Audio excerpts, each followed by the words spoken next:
भारत एक ऐसा देश जिसे संतों की भूमि कहते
कुंभी पाक नरक ये वैष्णवों में बड़ा फेमस है। वैष्णव लोग इस नरक के बारे में जानते हैं। कुंभी पाक नरक एक ऐसा नरक है, थोड़ा ध्यान से सुनिए, हम सब पे लागू होता है, कलयुग के जीवों पे। मैं क्या कह रहा हूँ, हम सब पे लागू होता है, कलयुग के जीव पे। क्रूर व्यक्ति, क्रूर जो व्यक्ति है, अपने शरीर के पालन तथा अपने स्वाद की पूर्ति के लिए निरीह पशु को, निरीह जो जीवित पशु है तथा पंछी है, उनको पकाते हैं, रांधते हैं। ऐसे व्यक्तियों को मनुष्य भक्षक भी भर्त्सना करते हैं। परिणामतः वे यमदूतों के द्वारा कुंभी पाक नरक में ले जाए जाते हैं, जहां उन्हें उबलते तेल में भून डालते, पकाते हैं। यह भयंकर पीड़ा दायक होता है, जो असहनीय होता है। जीव तड़पता है, छटपटाता है और पीड़ा के कारण भयंकर भयंकर आवाजें निकालता है। कैसा है ये कुंभी पाक नरक? जो जीव निरीह पशु और पंछी, निरीह मतलब एकदम सरल रहते, जैसे कबूतर है ना, शांति का दूत कहा जाता है उसको। अनेक पशु पंछी हैं, जैसे कुछ लोग गाय, गौ माता हम लोग कहते हैं, पूजनीय है और सच में माता है। अगर उनके गुण देखेंगे ना तो माता ही है, माता से भी बड़ी है। माता तो दाल चावल खा के हम लोगों को दूध पिलाती है और अनेक प्रकार के सुंदर सुंदर पकवान खा के दूध पिलाती है, लेकिन एक गौ माता सिर्फ घास और भूसा खा के दूध पिलाती है। क्या खा के? घास और भूसा खा के हम लोगों को दूध पिलाती है। और क्या दर्द सहती है मालूम है गौ माता? उनका बच्चा को पूरा दूध नहीं पिलाती, उनका बच्चा को 5 मिनट भी दूध नहीं पिलाती और पूरा दूध बाल्टी में भर के हम लोगों के लिए दे देती है। ऐसी कोई माता है जो अपने बच्चों को दूध नहीं पिलाए और दुनिया के लिए बाल्टियां भर भर के दे दे?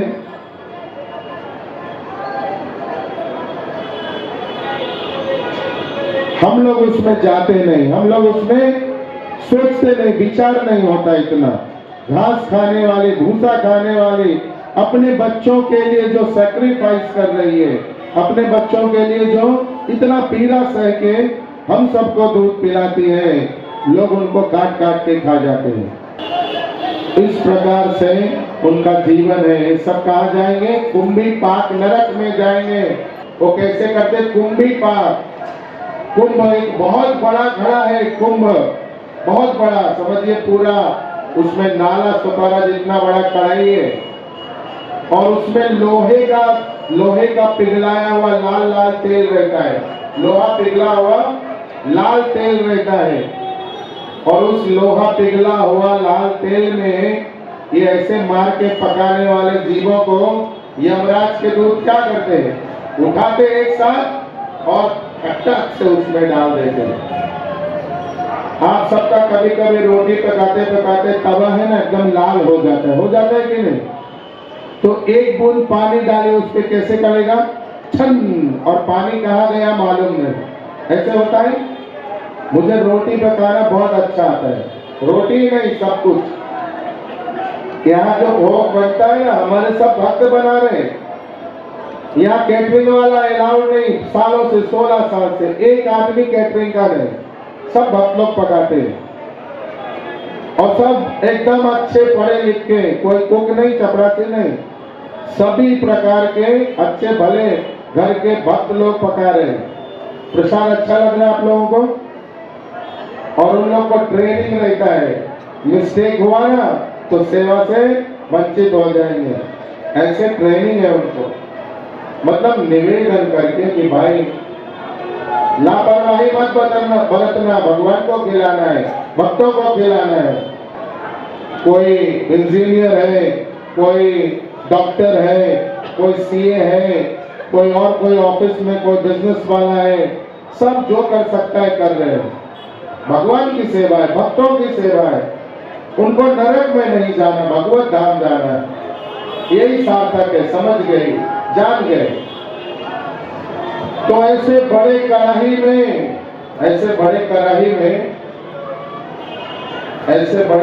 उनको एक बार डाल दिया जाता है लाल पिघला हुआ लोहे का तेल, उसमें छंद करके एक ही बार में पूरा फ्राई, जितना मांस है ना पूरा फ्राई हो जाता है, हड्डी भी फ्राई हो जाता है पूरा। तो इतने 50 डिग्री होती है ना, हम लोग हाय हाय करने लगते हैं। अभी गर्मी आएगा ना, 40-50 डिग्री में क्या होता है? बहुत गर्मी। 800 डिग्री सेंटीग्रेड, पूरा कुछ बचता नहीं, प्राण बचा रहता है। बाहर निकालते, बोलते कितना बार खाया था, सच बोल। याद नहीं रहता, पीला के कारण कुछ सूझता नहीं, फिर से डालते हैं। यहाँ लिखा गया इतनी बार डालते हैं जितनी बार उसने खाया था और फ्राई किया था, सब लिखा है चित्रगुप्त के पास। इतनी बार डालते उसको, और जीव कैसे हालत में तड़पता है ये तो आप समझ सकते हैं। आप सभी लोग घर में रोज खाना या प्रसाद बनाते, वैष्णव लोग प्रसाद बनाते, जो संसारी लोग हैं भगवान को भोग नहीं देते हो, खाना बनाते खाने के लिए। कभी न कभी तेल का छींटा पड़ता है हाथ में, पैर में, कहीं न कहीं शरीर पे पड़ता है कि नहीं? जल जाता है हाथ कभी न कभी चूक हो गई हाथ जल जाता है। कैसे लगता है उस टाइम पे? कुछ अच्छा नहीं लगता है।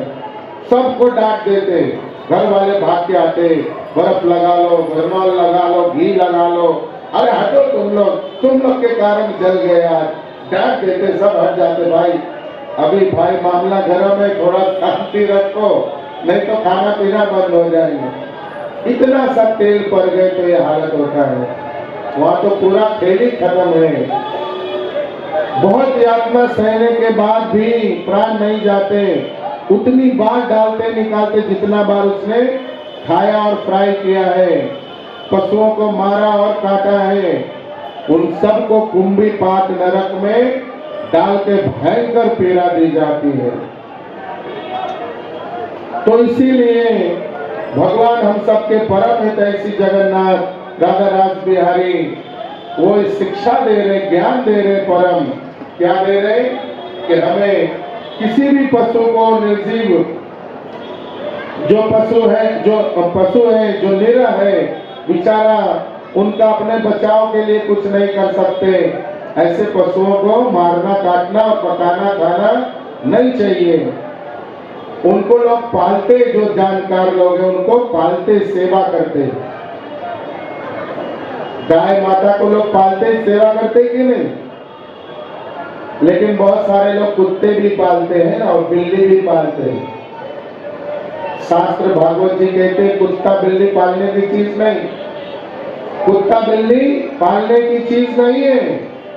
उन पे दया जरूर करना चाहिए, करुणा रखना चाहिए, उनको कुछ खाना देना चाहिए, पालना नहीं चाहिए। जिस घर में कुत्ते बिल्ली रहते हैं और अगर भगवान को आपने भोग दिया और उस समय वो भोग के सामने आ जाता है, भगवान वो भोग ग्रहण नहीं करते। इसलिए पालने की चीज एक ही है, वो है गौ माता। तो इस प्रकार से बचना है तो क्या करना पड़ेगा? निरंतर एक तो रोज वेजिटेरियन खाना पड़ेगा, शाकाहारी।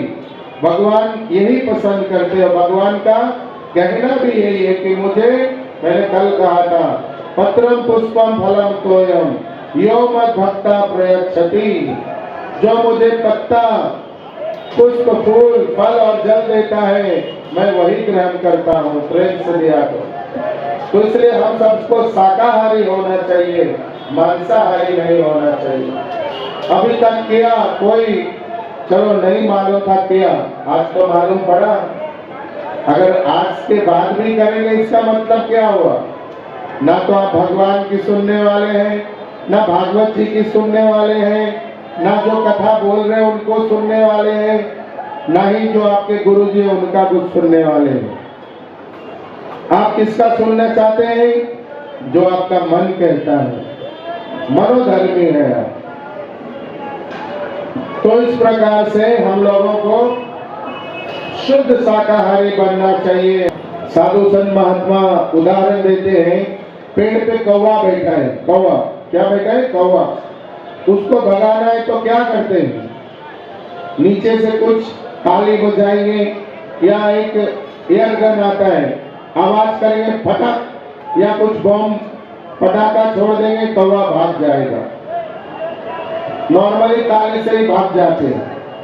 ऐसे ही अनेक जन्मों के जो मन के अंदर, हृदय के अंदर जो पाप वृत्ति है, निरंतर जब आप हरि नाम करेंगे, हरे कृष्ण महामंत्र बोलेंगे, तो पाप निकल के भाग जाता है। क्या होता है?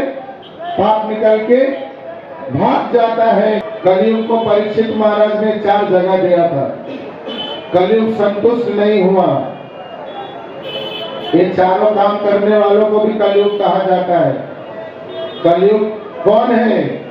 ये जो चारों काम करते हैं, कलयुग है, जीता जागता चलता फिरता। बोले ये कलयुग है, ये मांस कलयुग है, कलयुग मांस खाता है।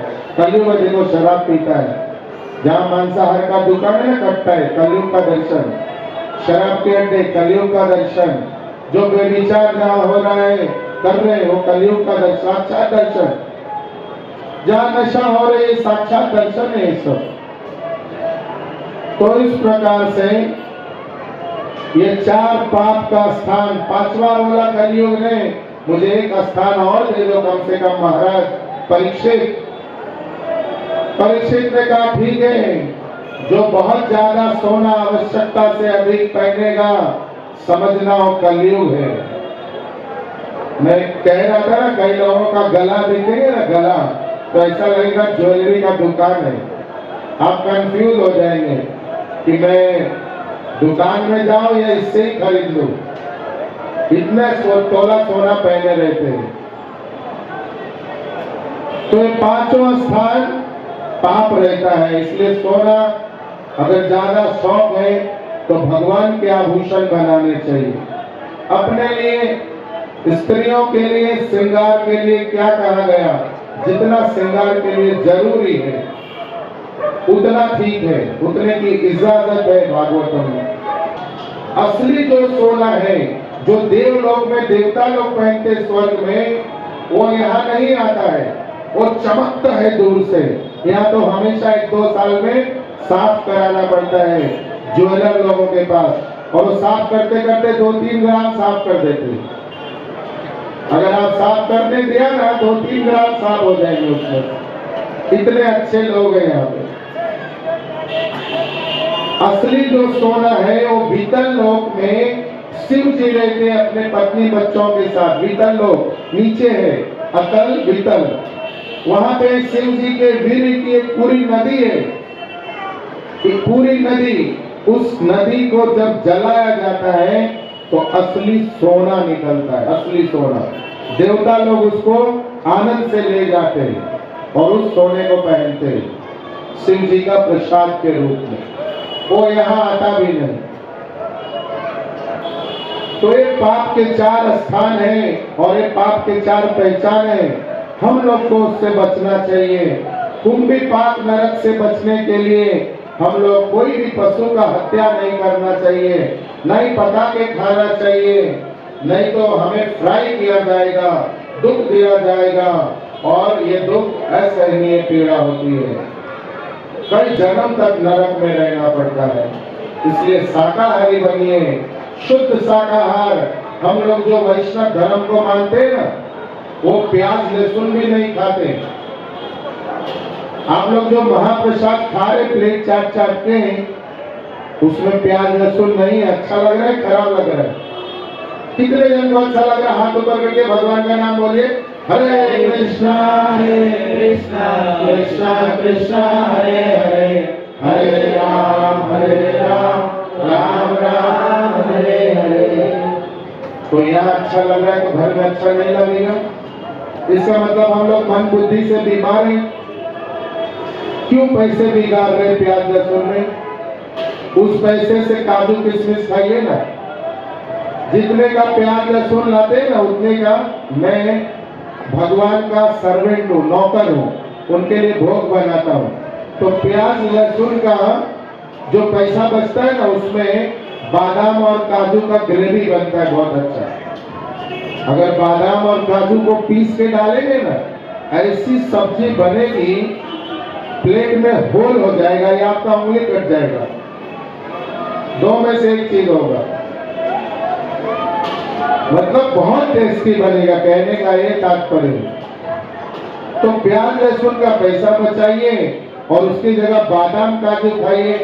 अच्छा बात है, बुरा बात है, लेकिन हम मन और बुद्धि से बीमार हैं, कलयुग के जीव हैं, क्योंकि सत्संग में नहीं आते। इसलिए बिन सत्संग विवेक ना हो, बुद्धि नहीं हो। हमें अच्छा ही अच्छा लगता हुआ नहीं लगे, कैसा हो सकता है? आप सभी बोल रहे हैं, मैं तो नहीं बोल रहा हूं। मन का बीमारी है ये, मन से अच्छा मन से बुरा। आप ये सोचेंगे कि ये करके, ये महाप्रसाद खा के मुझे वैकुंठ जाना है और ये भोजन करके हमें कुंभी पाक में जाना है, तो आज ही अभी छूट जाएगा, चित्त से निकल जाएगा, कभी उसकी तरफ घूम के देखेंगे भी नहीं।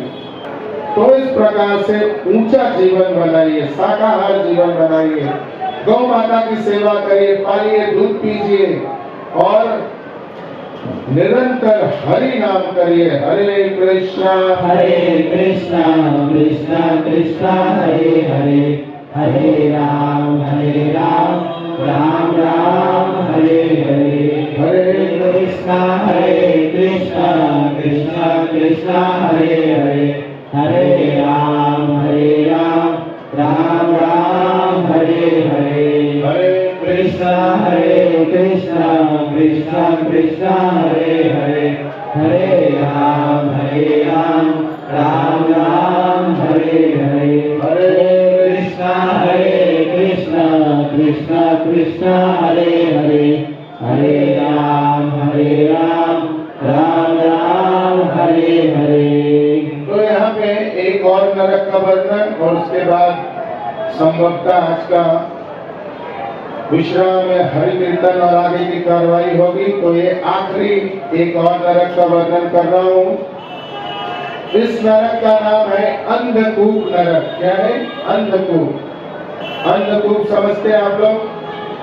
अंधेरा कुआं, अंधकूप, जिसमें जरा भी उजाला नहीं है, कम अंधेरा है उसके अंदर। ये जो अंधकूप नरक है, उसमें उसकी महिमा क्या लिखी गई भागवत जी में? खटमल तथा मच्छर मनुष्यों तथा अन्य पशुओं का रक्त चूसते हैं। कौन कौन?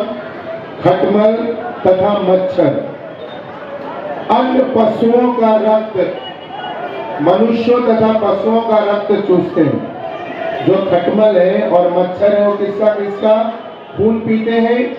मनुष्य का भी और अन्य पशु का भी। पशुओं को भी काटते हैं वो लोग। इन तुच्छ प्राणियों को यह ज्ञान नहीं है कि उनके काटने से मनुष्यों एवं पशुओं को पीड़ा होगी। ये जो तुच्छ प्राणी है, नीच प्राणी है, छोटी मंद बुद्धि वाले, बिना बुद्धि वाली जो प्राणी है, उनको पता नहीं कि वो जो काटते हैं, खून चूसते हैं तो दूसरों को पीड़ा होती है। उनको नहीं मालूम। उनको इतना मालूम है काटना है, मुझे पेट भरना है, बस। किंतु उच्च श्रेणी के मनुष्यों तथा ब्राह्मणों, क्षत्रियों एवं वैश्यों में चेतना विकसित होती है। क्या कह रहे? उच्च श्रेणी के जो मनुष्य हैं, ब्राह्मण, क्षत्रिय, वैश्य, जिसमें चेतना होती है। चेतना में बुद्धिमान होते हैं, शिक्षित होते हैं ना, जो हर चीज को ठीक ठीक जानते हैं।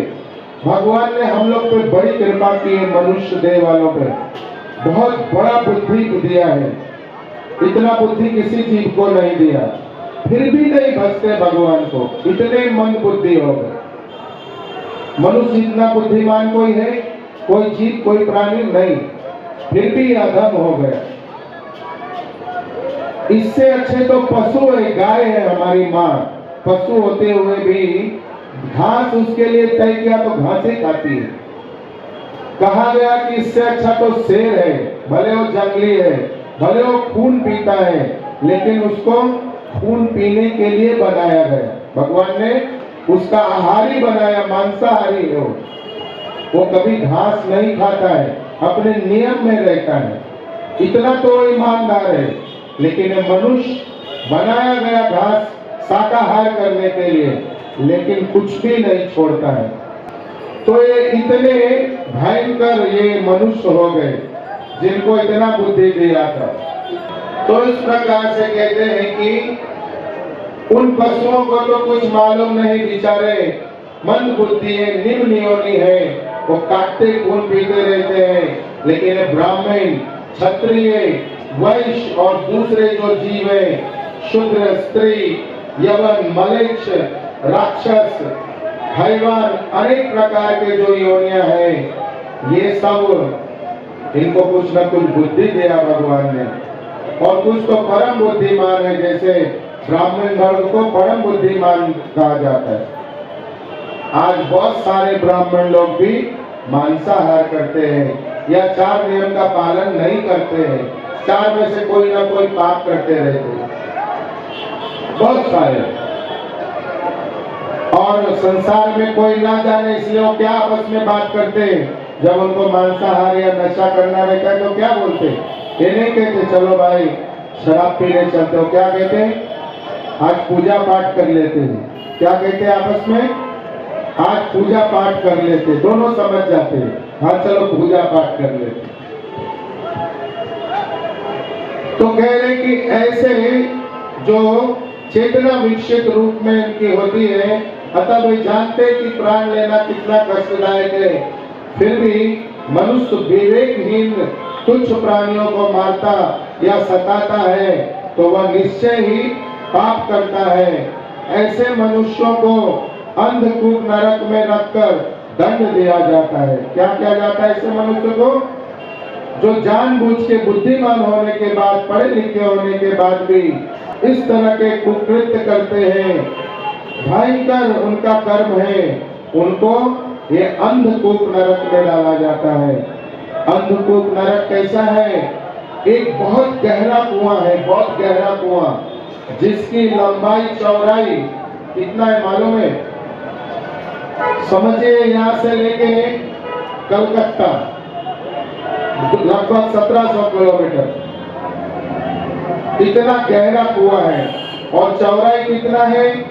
यहाँ से समझिए जम्मू कश्मीर, वो भी लगभग 2200 किलोमीटर, इतना बड़ा कुआं है। और वो एकदम अंधेरा है, भयंकर अंधेरा, कुछ दिखता नहीं, आधा फुट भी दिखता नहीं उसमें। और उसमें दुनिया के जितने भी जीव है जो विष वाले काटने वाले, वो सब उसमें भरे पड़े, उनका रहने का जगह है। मच्छर मक्खी, वो डंक मारने वाला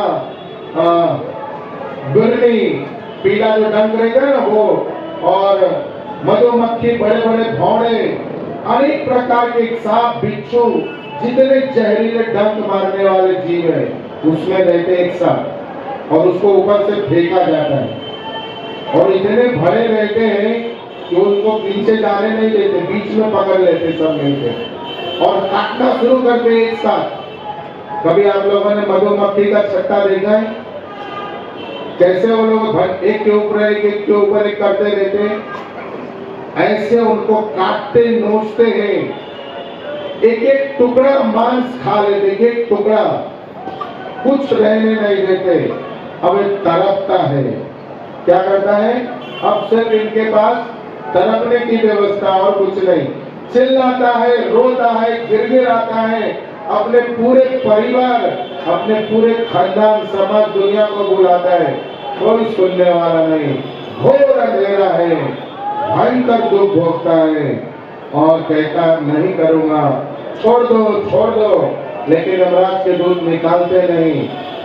बेहोश हो जाता है, फिर उसको होश में लाते, अनेक बार ऐसे करते करते उसको पीड़ा पहुंचाई जाती है, उसको याद दिलाया जाता है, तूने माँ के गर्भ में जब था तो कहा था भगवान भजन करूंगा, यहाँ से निकालो, तूने भगवान भजन तो किया नहीं। अनेक प्रकार के पशु पंछियों को तुमने मार दिया। हम लोग मच्छरों को, खटमलों को कैसे मार देते मालूम है क्या? मैं कल भी बताया ना, रैकेट निकल गए, अनेक अनेक विषैले चीज निकल गए। और खटमल को तो गांव में हमने देखा है, कोई पलंग या खटिया या चौकी में जब खटमल हो जाते हैं ना, लोग उसमें सोडा, एकदम गर्म उबलता हुआ पानी डाल के उसमें डालते हैं, वो बेचारा तड़पता है, निकलता है। आप देख रहे थे परम पूज्य श्री मधुमंगल दास जी महाराज के सानिध्य में श्रीमद् भगवत कथा का विशेष प्रसारण। ये कार्यक्रम निरंतर चलता रहे, जन जन तक हरिनाम पहुंचता रहे। भगवान श्री जगन्नाथ, बलदेव एवं सुभद्रा जी अपने स्वयं के स्थान में विराजमान हो सके, इसके लिए आप सभी दानदाताओं से अनुरोध है कि इस परम पवित्र कार्य में ज्यादा से ज्यादा सहयोग देकर भगवान की कृपा एवं प्रेम प्राप्त करें। हरे कृष्ण।